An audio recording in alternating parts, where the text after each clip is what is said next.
The Michael Hatfield RE/MAX team presents Real Estate and More. Bay Area real estate is different than in all of America. And why? What's up with home buyers? What's on sellers' minds? How is the market? And much, much more. Now, here's your host, Michael Hatfield. Welcome back to the Real Estate and More show. Thank you for tuning in. When someone talks about their family, it's not always the human members. Sometimes it's the canine members. And we have someone on the show today that is a real treat to help us with something that is so important. How do we train humans to get along with our dogs? I mean, really, how do we train dogs to get along with our humans and behave as great family members? On the show today, we have Miss Keri Lyall. She is an amazing dog trainer. We have personal experience with this young lady. She knows what she's doing and how to make those dogs mind right from the beginning. So, Keri, welcome to the show. Thank you. So much a pleasure to see you. Absolutely. Yeah. I have a quick little comment there. Go ahead. It really is about training the people to get along with their dogs. I believe it. And it's not always easy for some of us, right? Well, anyway, the first time I met you, you had about 10 people that were gathered around their puppies, and they were trying to get them to go in the right direction. So you give them a task, the dog and the owner, and you'd have them going in all of these different directions to make them mind. You had the patience of someone I've never seen before. Really, really great job. I was so impressed. You must really love the canines. I really do. They're a lot of fun. That was a group class that you were talking about, Yeah. and it's a little bit challenging trying to get to each person's needs and meet each dog's needs. But it's a lot of fun, and they get a lot of socialization with other people and socialization with other dogs, and it was a great time. Did you you take medication before you go to those things? You walk around and you're so cool when you do it that nothing seems to belay what you're trying to do. The dog going one direction, the human going in another direction. But it is something that you got to go through the process, and the process is not immediate.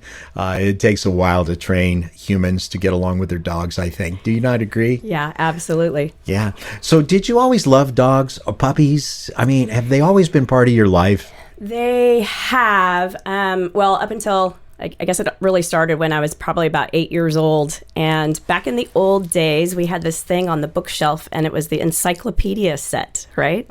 We also had the deluxe version. So we had the Childcraft set that went along with those encyclopedias before the internet, right? And my brothers, 4 and 5 years older than me, we looked up in the Childcraft book how to build a doghouse. We did not have a dog, and we wanted a dog. And so we built a doghouse, and our parents kind of had to get us a dog. So that's where it kind of started for me, and just went on from there. So, dogs are always part of your life if you grow up with them. I've had one pretty much all of my life.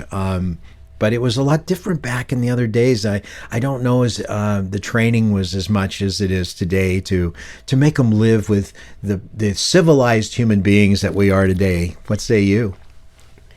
Well, it was quite different back then. A lot of times dogs were backyard dogs, so sometimes we didn't even let them into the house. We had a setup where we had kind of a family room that was sunken down a little bit, and then a couple steps up to our kitchen and our living room, and then the bedrooms were upstairs. And so we let the dog into that family room, but we taught him to not come up into the kitchen or go up into the bedroom areas.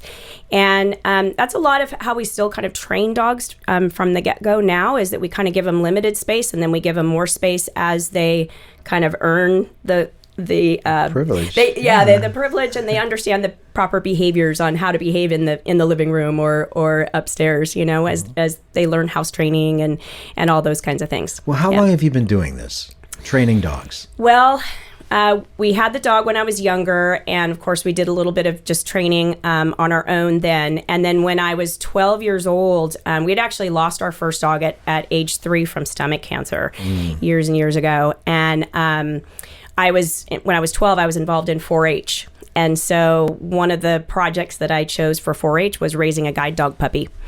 And that's where it was a year-long project, and we got the puppy, and it was all about socialization to get that dog ready to be able to lead a blind person. And so the first year to year and a half, the puppy's with a puppy raiser, and you take them everywhere. We had all kinds of field trips. We took the dog to the airport.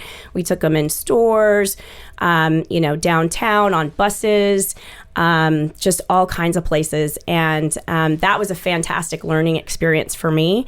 Of course, you sign up to raise and train this dog, and then you give the dog away, which is the saddest thing ever. But it was really neat. They have a really great graduation ceremony, and you get to meet the person that the dog's going to be with. So first you send them back to guide dogs, and then they go through their formal training up there in San Rafael. And then they have the blind people come in and introduce them and find a good match. And then you're invited back for the graduation ceremony, and you get to meet the person that your dog is going to be with. Yeah. And so my dog Yorick went with a gentleman up in British Columbia, and he was up there guiding him for about 4 years. We actually ended up getting him back early because he had a lot of allergies and a lot of skin conditions, and so they ended up retiring him early. And back in the day then, we got the puppy back since we were the puppy raisers, so we were first to get the dog back. These days, I think they do what's called career changing, and so sometimes if the dog doesn't work out, they will career change him to maybe be like a diabetic detection dog or something along those lines.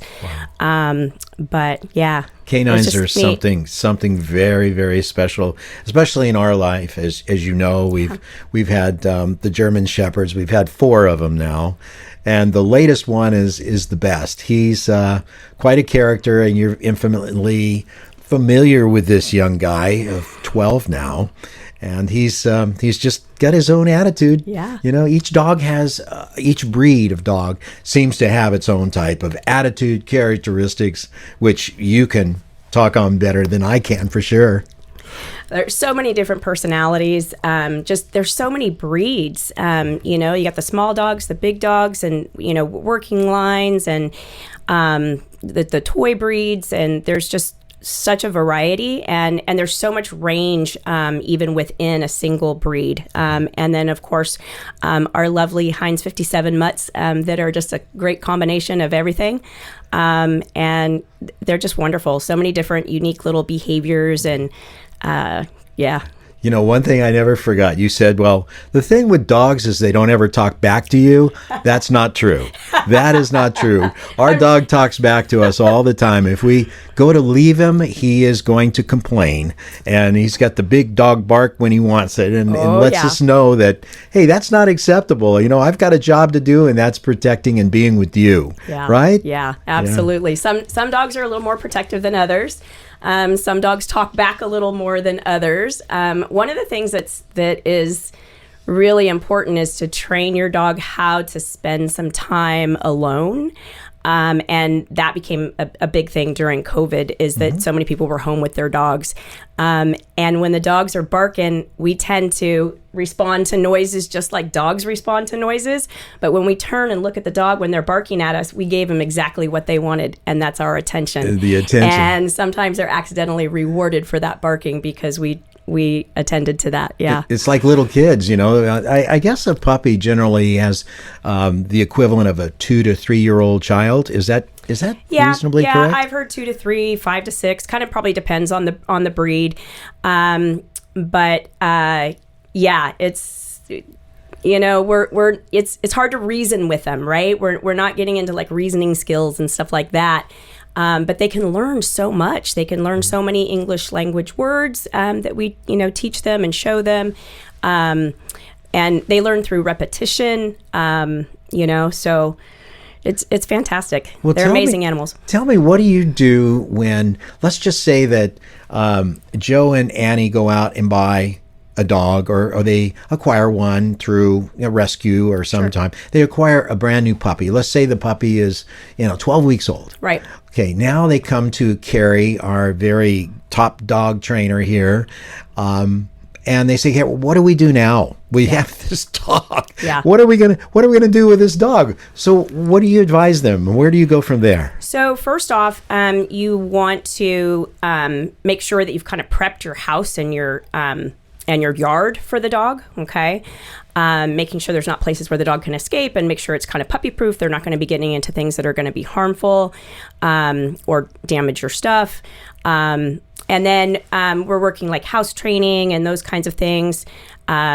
Really, socialization is a very important part during the beginning stages. So really from 8 weeks old up to about 12 to 16 weeks is a really prime time for socialization. So a lot of people just think that that's just puppy play, getting around other dogs, but really it's about socialization with people.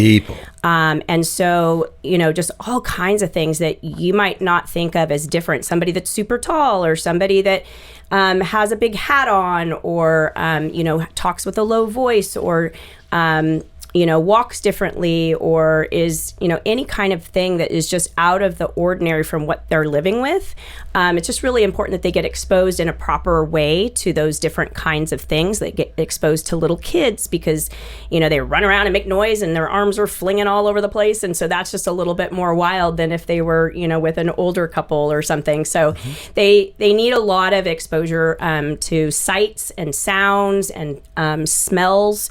Having the ability to get out and smell different things, and just, whatever kind of environment you want them to behave in, we need to make sure they've had proper exposure to those kinds of things. So downtown, sights and sounds and things like that. We're going to take a short break. Be right back. RE/MAX. Buying or selling a home? Choose the Michael Hatfield RE/MAX team with 10 offices in the Bay Area. Tell us more. Working with Michael and Nancy, I was a first-time home buyer and I was very nervous about the process. I didn't really know what to expect. Michael and Nancy were able to take that fear away from me and answered all of my questions. They were right by my side the entire time, and they really helped me find the perfect home for me, and I'm so thankful. Experience to the whole home buying process. He was very professional, and both Michael and Nancy went way above and beyond to help us and to help us achieve the house of our dreams. When experience is important to you in buying or selling your home, call the Michael Hatfield RE/MAX team at 925-322-7775.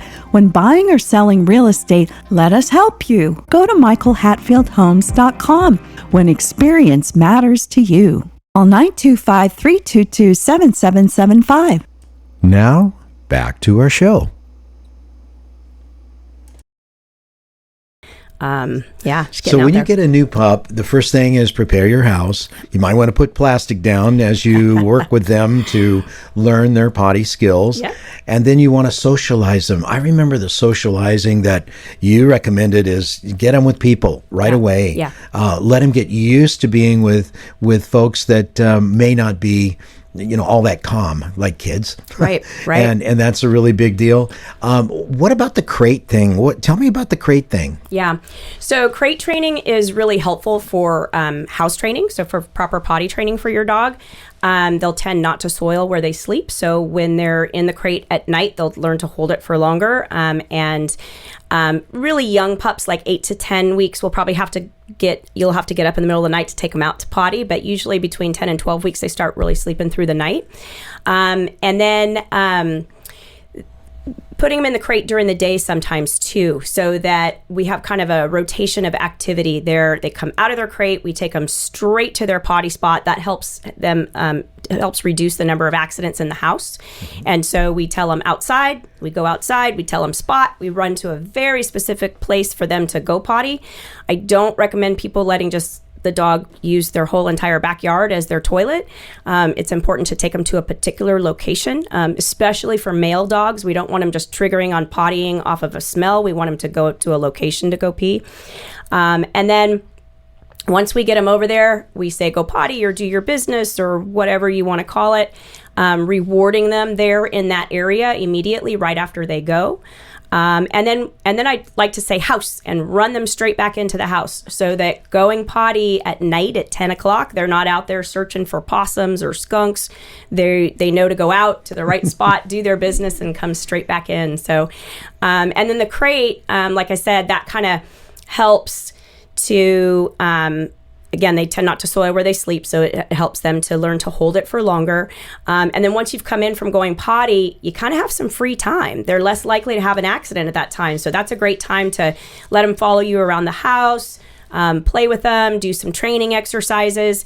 And then we put them away again for a little bit. We might put them into an X pen as kind of a longer term confinement space, or we might put them in the crate for a short-term confinement during the day for maybe another hour. And then, they've been out playing and training for half an hour. Now they're in the crate for an hour. Now it's been an hour and a half since they went potty again. So now we take them back out again. So we gradually increase the amount of time they can be in the crate. We gradually increase the amount of time that they can be out of the crate. And then eventually, they're learning. We usually teach them to ring a bell to go outside to go potty, so they can give you an audible signal other than a bark. Pretty soon we've got a potty trained dog, but they're also learning when they're in the crate. Crate training is more than just potty training. It's learning how to be by themselves for a little while. It's learning how to chew on appropriate chew toys. So if they've got a little stuffed Kong in there, or a little Benny Bone, or a bully stick, something like that, then they can learn to settle themselves down and chew on that as kind of like a pacifier. Wow. So then they learn how to be a little bit more calm in the X pen, and then they learn how to be a little bit more calm in your family room, and pretty soon you've got a dog that's got more privileges because they know how to behave. Now, one of the big deals I think that I've seen you do is you bring the dogs together. Actually, our dog still gets together with his alma mater, so to speak, from his original training, and he really looks forward to that. But you get them together and they go to school together, and I think that's a educational enhancement for dogs. I think it's a really good thing, which I've seen you do. Yeah, it's really important that dogs have dog friends. So at some point in their life, they're probably going to get jumped on the trail or at a dog park, or have a bad experience with another dog. It's great that they can kind of get back on the horse, so to speak, with their buddies and their pals that they've known for years. So I really like dogs to have dog friends. Sometimes that's a group maybe at a doggy daycare, or maybe it's a dog park and a certain number of dogs that get together. Whatever the situation, but one of the joys in my life is actually bringing people together who have like-minded goals for their dogs. They want to allow them to play, but they want to allow them to play appropriately and to be able to still respond to commands during that playtime. And so we kind of just make some of the play training, and so the dogs and the people have a great time. And I've seen so many people develop some really great friendships over the years. And yeah, we've got a couple of great groups, so it's nice. So this starts out when you get a pup. Then you start working with a crate training under the trainer, such as yourself. Mm-hmm. And then they learn to use the potty and do it in the right place. And that way you have less accidents in the home. Right. And then you socialize them at the same time with people out and about outside the grocery store or wherever, as they take their little walks. And then you socialize them also in an educational environment where they get together and they learn how to, sit, walk, stand, yep, shake, do all of these things that you do so well. Yeah. And you keep enhancing those training methods and using those training methods much more specific in reality, mm-hmm, but over a course of time. Sure. And there's a Good Citizen Award. What does a dog have to do for a Good Citizen Award? So the Canine Good Citizen Test is a series of 10 different exercises that just kind of demonstrate that your dog is well behaved out in public, okay? And there's just some simple exercises, like if someone comes up and says hi to you, can your dog just kind of mind their own business and just be able to sit and not be demanding and jumping up and trying to, butt their nose into the whole thing. And then there's someone walking up and saying hello to you and then greeting the dog. And when that attention goes to the dog, can the dog remain calm and accept a pet? There's grooming, so can the dog accept being brushed, okay, and maybe having their feet or their ears handled by someone else, which is kind of representative of being able to take the dog to the vet or to the groomer, or having someone just reach out to say hello to the dog. There's reactions to distraction. So if they hear a loud noise, how does your dog react? And it's okay that the dogs get a little bit startled, but we don't want them like just jumping out of their shell and barking and, spinning around and out of control. And so we gradually get them used to different types of distractions. There's simple commands for the canine good citizen, which are just, can they do a sit? Can they do a down? Can they stay? Can they come? So some basic obedience skills. And then there's several walking exercises. So can they walk on a loose leash? They don't have to do a real formal heel, but if you've taught them to heel well and taught them to stop when you come to a stop and all that, you'll do much better on the Canine Good Citizen test. We're going to take a short break. We'll be right back. Welcome to the Real Estate Minute with RE/MAX expert Michael Hatfield. Michael, what traits should we look for in selecting an agent? Look for a deal maker with a positive attitude who will work tirelessly for you. An agent who is adept in multiple offer situations, drafting contracts, marketing and advertising a client's home, is familiar with multiple cultures, experienced in mortgage financing, inspections, and escrow, is a huge asset to his client. What can you do as a plus for clients? Your agent is your eyes and your ears, one who works behind the scenes on your behalf. A great attitude, working well with others, and keeping clients' priorities number one is a given for us. Call 925-322-7775 now to schedule an appointment or complimentary home analysis. For excellence in real estate, call the Michael Hatfield RE/MAX team at 925-322-7775 or go to michaelhatfieldhomes.com. Now, back to our show. And one that is where you have to approach another dog. So you have a handler and another dog, and you're handling your dog, and you approach each other without letting the dogs cross to go up to say hi. You have to put your dog into a sit. And that kind of should be done when you're out and about. Just because you come up to somebody with a dog doesn't mean your dog should lunge forward to automatically go up to that dog. You should really be giving them permission to go up and say hi. We want the dogs to kind of check in with you to know that it's okay, rather than just assuming it on their own. Okay. And then quite frankly, one of the exercises that a lot of dogs fail on the test is separation, supervised separation. Years ago when I did it, the first time I did the test, it was you would tie your dog to a pole and then you would leave for 3 minutes. That was back in the day when you could, tie your dog up and go into 7-Eleven and buy some candy and come out and your dog would still be there, Now it's a supervised separation, and you hand your leash off to someone and then you're gone out of sight for 3 minutes. And quite frankly, dogs that have had separation issues, some of them will lose their mind. So it's important for them to be taught that, you're coming back. It's not the end of the world. So that's one that takes a lot of practice. Yeah, I imagine so. So now we've talked about training a bit. Mm-hmm. What about a person that is interested in getting their own puppy? Yeah. Should they get one that's at 12 weeks? Should they get one that's just been born? Where do they go? Do they go to a rescue or do they go to a breeder? Just some thoughts on that. Let me know. Yeah, it just depends. There's a lot of dogs out there that need homes. So I really recommend people adopting from a shelter or from the rescue groups. Usually most of the more popular breeds have their specific rescue groups, so that if a golden retriever gets into the shelter somehow, the golden retriever rescue is going to pull them out of there because the shelter environment's not the best to be in for very long. And so they usually have foster families that are raising those dogs until a proper family is found for them, a forever home. So it kind of just depends on. It's harder to get a puppy in that kind of situation. Typically, it's an older dog, so it depends on what you're looking for. Sometimes if you're a little older or you don't have a lot of time to kind of really manage the puppy stage, which, people think is a short amount of time. It's a good couple years, that puppy stage, okay? in the adolescence is a real trying time for training. So if you don't have a lot of time to put in, you might think about adopting an older dog, maybe one that's 3 or older. You won't have to deal with as much destructive habits and all the potty training and things like that as much as you would with a young puppy.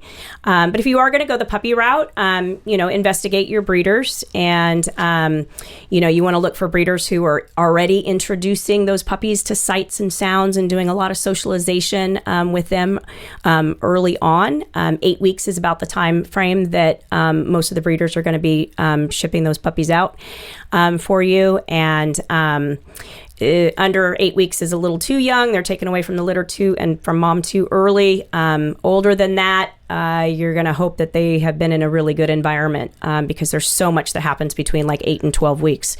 So, you can go the breeder route if you like, but there's so many dogs out there too that need homes. So I understand.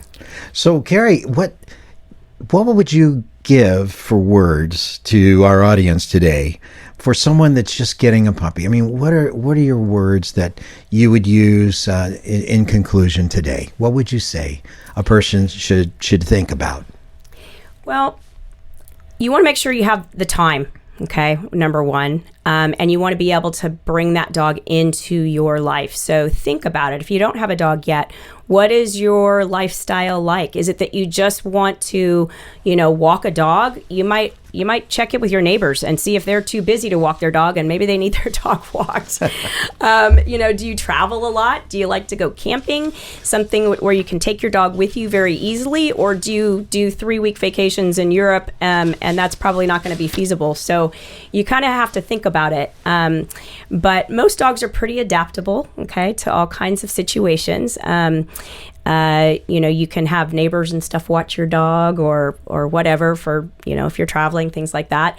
But you want to incorporate just time and patience. So make sure that training. You can get that dog out. A couple of walks a day is usually best. Most people don't exercise their dogs enough, and their behaviors usually come out of that. Like kids. Yeah, exactly. And so, and they need to learn to play with their dogs, have fun. Relationship building is really, really important in the beginning to really develop that. Your dog likes to spend time with you and has fun with it, and you just incorporate the training into some games and into fun, and you'll have a well-behaved dog. My words in conclusion to that is I think you need a really great trainer, and here is one that is available, Keri Lyall. She's been doing this for an awful long time. She can help right from the very beginning, advise you to have a great puppy along the way, and also help you to become acceptable to your actual pet. She can be reached at 925-698-1145. That's 925-698-1145. Keri Lyall, she's the top dog trainer. Well, thank you for being on the show, Keri. Thank you, Michael. It's always a pleasure to see you, and you're always doing so well and always so up. So it's wonderful to see you. Thank you very much. So if you're in the market to help your pup become a better citizen and a family member, give Keri a call. I hope you've enjoyed our talk this morning with Keri. And she's an animal behaviorist too, as well as a people behaviorist in some cases, an all-around animal lover, and all-around knowledgeable dog person. We're so blessed to have her on the show. Thanks again, Keri. So you've been listening to the Real Estate and More show. We have just been talking about man and women's best friends. Please go to @MyRealTalkShow channel. That's @MyRealTalkShow channel on YouTube, and give us a like and a subscribe, or a subscribe and a like, whatever you would like. And we'll be back next week and have a great show planned for you. And we hope you tune in. Have a blessed week. Please remember to go to our new YouTube handle, My Real Talk Show. That's My Real Talk Show at youtube.com, and touch that subscribe button. You can also find past aired shows at our handle, My Real Talk Show, on youtube.com.